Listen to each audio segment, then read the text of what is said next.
What's up, guys? So I had two losses this week, and I wanted to cover those. The ones that we took in the chat. So I want to cover those and kind of give you some insight on that. So let's take a look here. So first one was um,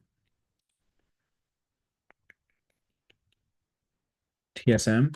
So we took this one, and basically, if we would have taken options, we would have made some nice profit. But with that being said, we didn't take options, we took shares. And so we got in right around here, took the shares with TSMX, which is just the leveraged, double leveraged ETF.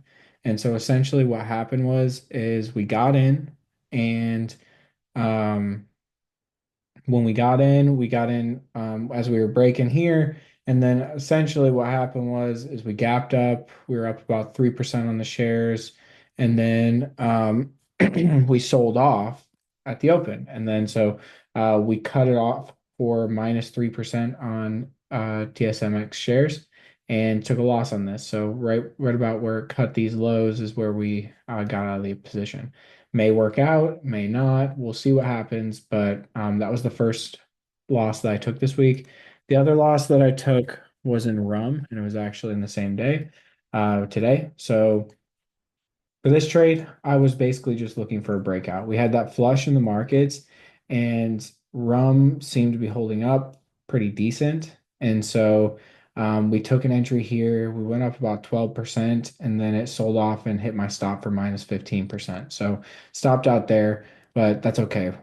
We had a couple good winners this week. We had IREN, which was a 50% move from this entry here to the next day. And then we had ABT, which was 97% winner, which we got in here and sold here. So, but losers come with the game. We just have to manage our risk, and that's kind of the point. I want to still make money when having a win ratio of less than 50%. A lot of times, I think last month, I maybe had a 19% win rate, was still able to make money. So,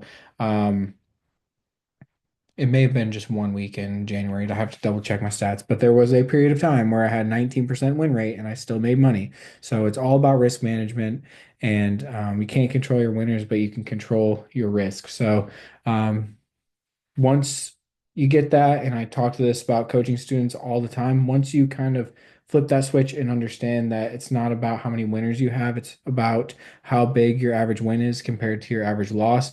And once you can outweigh that and then uh, expand that, then you'll really be able to crank out some good gains. So I hope this helps. Thank you guys for watching, and I'll see you in the next one.